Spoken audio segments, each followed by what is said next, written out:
Hello Scott, thank you for joining me today. What are your thoughts on the game? Yeah, a tough game. We knew it was going to be a tough ask anyway. Sort of scratched the team out really. Seven lads out.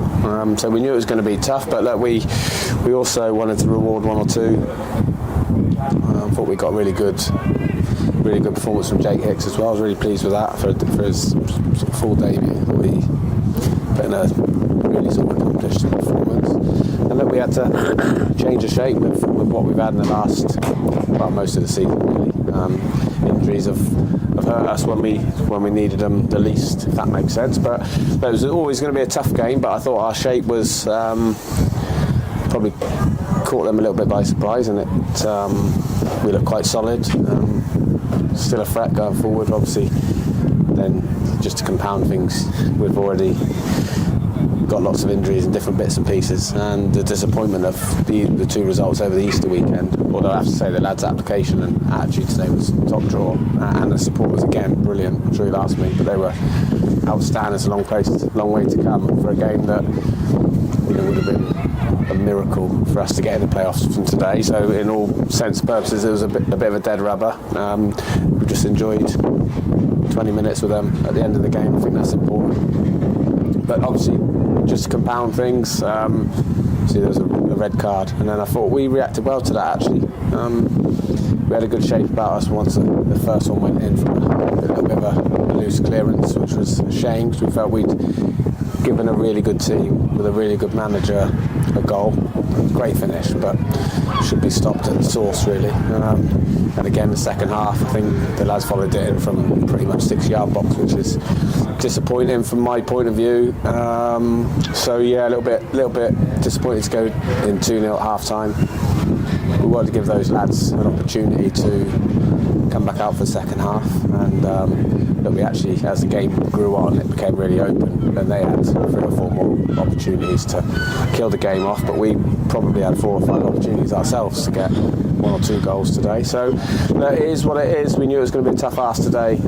Just like to wish them all the best, because I think they're a really good football club. It's a big project here, and they're rightfully in the playoffs, and I think they've avoided the first round of playoff games as well, so they can sit and watch and train and get ready for what will be the semi-finals. And Truro, I believe, have won the league, and I have to say, I've said it a few times, John Askey's done an unbelievable job there. There's some huge clubs that the likes of us and Truro shouldn't get anywhere near, but what they've done this season has been nothing short of brilliant. I think they're worthy winners of the league. Put a new squad together pretty much, did John in the summer. It's a tough place to attract players down there.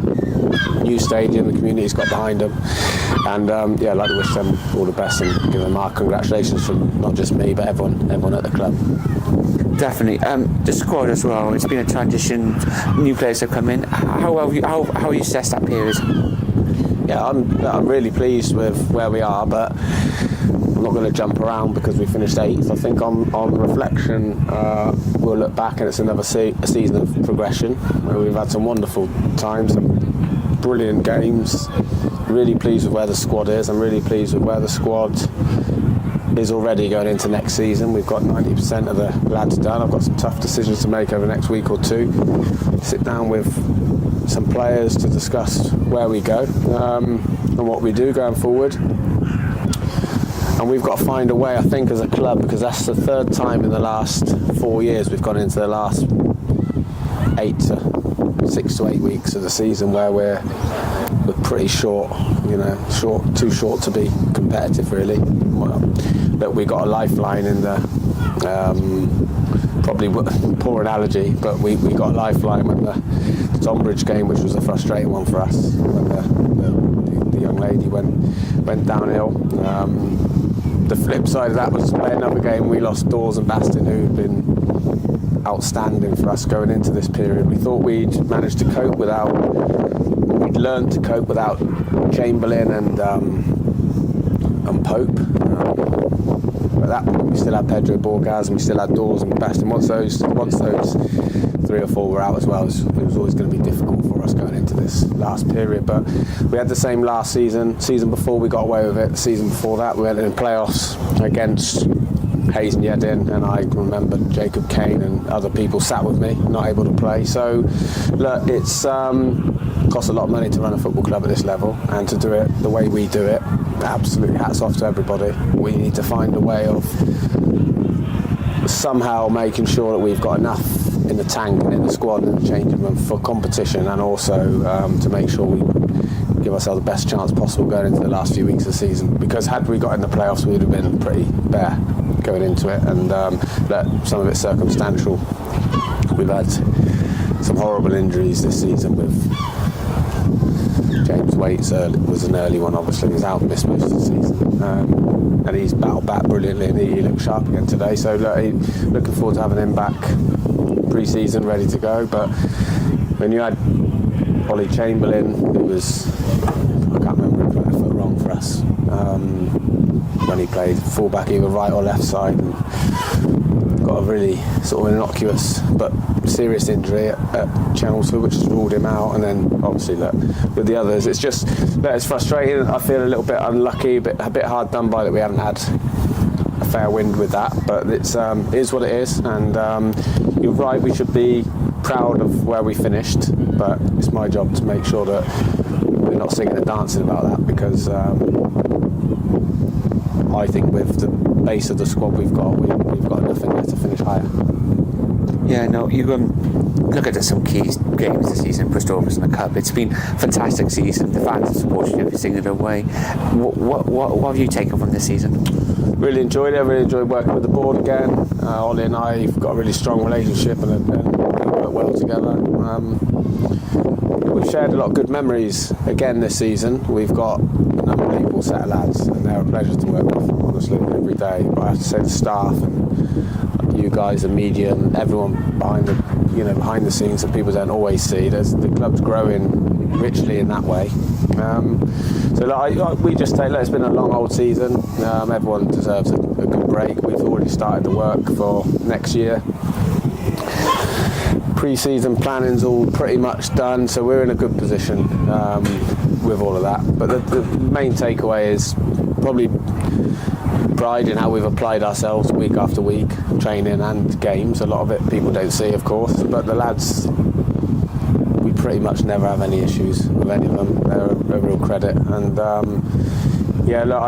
it's been enjoyable, but there's only so many pats on the back that you can give everyone for finishing where we finished. They've all had brilliant individual seasons, pretty much every player, so they deserve that. But as a team, we need to strive for more.